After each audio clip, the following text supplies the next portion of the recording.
Vampire भाग तो उन्होंने संदूक को फिर से वहीं दफनाना चाहा, पर उनके भाई संग्राम उनकी सुनने वालों में से नहीं था। उसे गुप्त धन पाने की गहरी तमन्ना थी, इसलिए वह संदूक को हवेली के भीतर जबरदस्ती लेकर गया और दिन रात उसी संदूक को खोलने की कोशिश करने लगा। पर संग्राम सिंह की हर कोशिश नाकाम रही।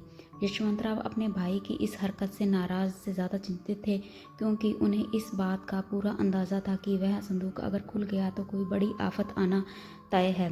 फिर यशवंतराव ने अपने पूरे परिवार को आगाह कर दिया कि कोई भी उनके आदेश के बिना संग्राम के कमरे में कदम नहीं रखेगा। यशवंतराव ने संग्राम से बात करने की कोशिश की, पर कोई फायदा नहीं हुआ। संग्राम अब बदल सा गया। उसने खाना खाना छोड़ दिया।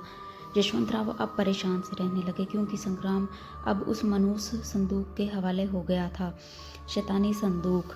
एक दिन दोपहर को यशवंतराव ध्यान करने बैठे, तभी उनकी पत्नी आशाताई उनके यानी तुम्हारी दादी उनके पास गई और डरे हुए स्वर में बोली, संग्राम को मैंने बिल्ली की गर्दन से खून पीते हुए देखा है। अपनी पत्नी की बात सुनकर उसने कोई प्रतिक्रिया नहीं दी। वह बोले कि अब वह हमारा संग्राम नहीं रहा। फिर उसी शाम को हवेली के ऊपर बहुत सारे चमगादड़ मंडराने लगे। वातावरण में अजीब सी नकारात्मक ऊर्जा महसूस होने लगी। वो रात को पूरे परिवार ने पूजा घर में ईश्वर के नाम के स्मरण में बिताई। फिर अगले दिन यशवंत ने संग्राम को उस संदूक के साथ हवेली से बाहर निकाल दिया, और कहते हैं ना, शैतान को उसके जैसे शैतानों का सहारा मिल जाता है।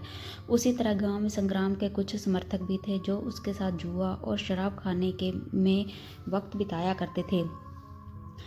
वह सब किसी भेड़ के झुंड की तरह उसके साथ चले गए, और उन्होंने गांव की लक्ष्मण रेखा के बाहर चमगादड़ की पहाड़ी पर एक प्राचीन गुफा को अपना शैतान ठिकाना बना लिया। चमगादड़ पहाड़ी पे शैतान का बसेरा। जब वह सब पहाड़ी पर चले गए तब कुछ दिनों तक तो सब ठीक रहा, पर उसके बाद गांव वालों के गायें, भैंस, बैल, बकरियां गायब होने लगे। और एक दिन जब सभी लोगों ने मिलकर लापता जानवरों को ढूंढा, तब गायब हुए जानवरों की लाशें चमगादड़ पहाड़ी के नीचे के हिस्से में मिली।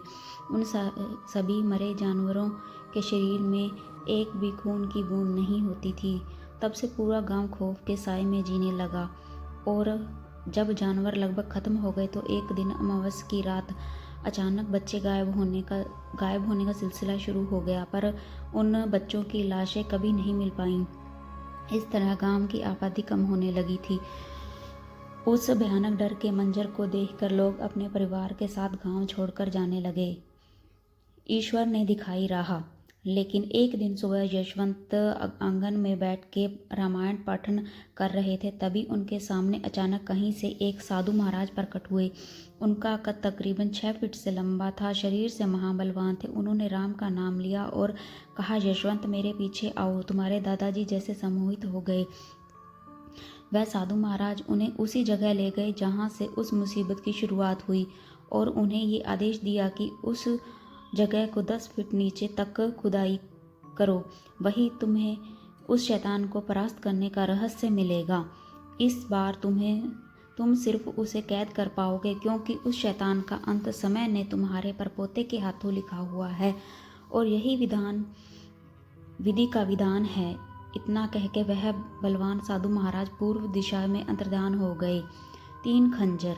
जब यशवंतराव ने वहां 10 फीट की खुदाई की, तब उन्हें एक चांदी के सितार के आकार के संदूक मिला, और उस संदूक को घर लाया और पूजा विधि करने के बाद ही खोला। उसमें उन्हें चांदी के 3 खंजर, चांदी की चैन और एक किताब मिली, जो संस्कृत भाषा में थी, और यशवंतराव संस्कृत भाषा जानते थे। उन्होंने उस किताब को खोला और पढ़ा।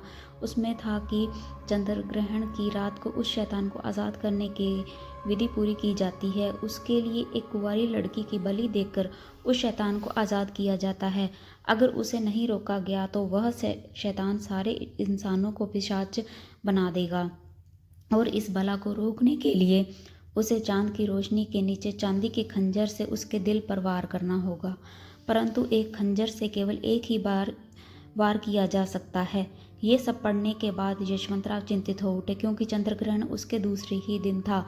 यशवंतराव ने सरपंच पर भरोसा करके कुछ खास मित्रों की सभा बुलाई और एक योजना बनाई। सबसे पहले उन्होंने गांव में मौजूद हर एक कुंवारी लड़की को गांव से दूर भेज दिया, पर लड़कियों की सुरक्षा में ले जाने वाले विश्वासराव ने विश्वासघात किया और संग्राम की ही नाबालिग बेटी को रस्म पूरी करने के लिए अगवा किया गया। फिर गांव में जैसे आतंक सा फैल गया। अब कुछ बड़ा अनर्थ होने वाला है, इस डर से गांव वाले घरों में ही दुबके बैठे रहे। उस वक्त यशवंतराव के लिए चुनौती दुगनी हो गई। अब तक सामना भाई से था, अब शायद साक्षात नर पिशाच से होने वाला था। चंद्रग्रहण का इंतजार। उस चांदी के संदूक में चांदी के 3 खंजर में से यशवंतराव ने एक अपने पास रख लिया और शैतान को बंदी बनाने के लिए उस संदूक में एक चांदी की चैन थी, वो भी अपने साथ रख ली। चंद्रग्रहण 12 बजे से 1 बजे तक चलने वाला था। उन्होंने अकेले ही जाने का निर्णय लिया। जाने से पहले उन्होंने मुझे नज़दीक बुलाया और साधु महाराज की भविष्यवाणी के बारे में समझाया और अंत में इस गुप्त तहखाने की चाबी और वह दिव्य चांदी का संदूक मेरे हाथ में देकर निकल पड़े, अकेले ही शैतान को रोकने। शेष कहानी अगले भाग में।